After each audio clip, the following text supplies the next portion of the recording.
राजकारणात टीका टिप्पणी काही नवीन नाहीये, पण हीच राजकीय टीका करताना भाजप आमदार गोपीचंद पडळकरांनी ऊस पिकाला मध्ये आणलंय. जयंत पाटील शरद पवारांवर टीका करताना ऊसाचं पीक उखडून टाकण्याची भाषा पडळकरांनी केली. हे सगळं नव्या राजकीय क्रांतीसाठी असल्याचंही ते म्हणाले. त्यावरून माजी खासदार राजू शेट्टींनी पडळकरांवर निशाणा साधलाय. बघूयात.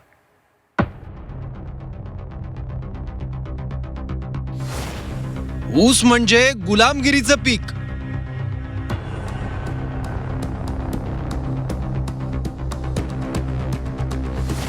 शेतकऱ्यांनी ऊस लावणं बंद करा.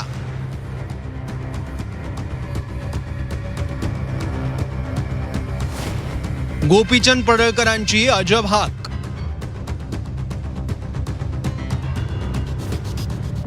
ऊस पीक.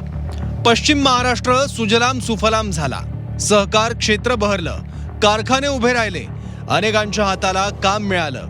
हे सगळं घडलं त्यात ऊसाचा मोठा वाटा होता. आजही ओलिताच्या जमिनीवर ऊसाची लागवड केली जाते.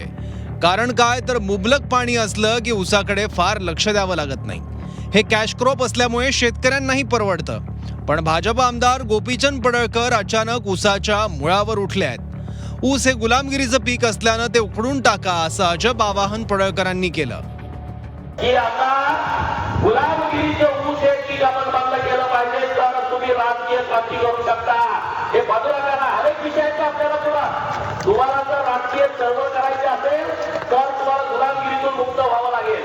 गुलामगिरीतून मुक्त व्हायचं आहे, पहिल्यांदा ऊस काढून टाकला पाहिजे. मग कारखाना अडवायचं, वाटत अडवायचं, ट्रॅक्टर अडवणं हे बंद करून टाकायचं. एकदम धाडसानं पुढे यायला पाहिजे. आपण ही शक्ती आपल्या अंगामध्ये असली पाहिजे. ही ताकद आपल्यामध्ये असली पाहिजे. त्याचं काय हो, तुम्हाला काही करता येणार नाही. सांगलीच्या ईश्वरपूरमधून जयंत पाटलांविरोधात बोलताना पडळकरांनी हे आवाहन केलं. शरद पवार आणि साखर कारखानदारांवर टीका करताना पडळकर थेट ऊसावर घसरले आहेत. त्यावरून आता आरोप प्रत्यारोपांचा राजकीय फट रंगताना दिसतोय. पडळकरांना काय साक्षात्कार झाला माहीत नाही असं म्हणत शिरसाटांनी बोलणं टाळलं, तर राजू शेट्टी यावरून थेट अमित शहांपर्यंत गेले.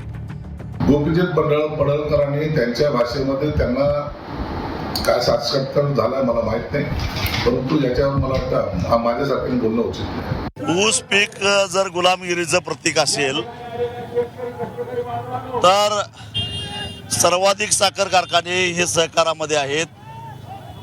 साखर कारखाने आणि त्या सहकाराचे देशाचे मंत्री अमित शहा आहेत. मग ते गुलामांचे सम्राट आहेत का, याचा खुलासा व्हावा एवढं पडळकरांना मी विनंती करतो. राजकीय क्रांती करायची असेल तर ऊसाचं पीक उखडून टाकलं पाहिजे असं पडळकरांनी म्हटलं. महाराष्ट्रातल्या अनेक भागात ऊसाचे पट्टे आहेत. अनेक शेतकऱ्यांची, शेतमजुरांची घरं ऊसामुळे चालतात. पण त्याच ऊसाला उपटून फेकण्याच्या भाषेने नेमकं काय साध्य होणार हे पडळकरच सांगू शकतील. पण कांद्याला भाव नसल्यानं शेतकरी हवालदिलाय.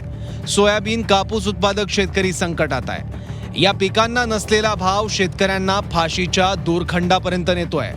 शेतकऱ्यांच्या आत्महत्या होत आहेत.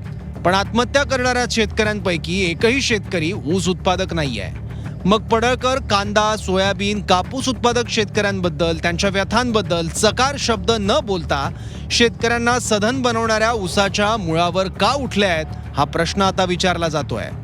ब्युरो रिपोर्ट, झी 24 तास, सांगली.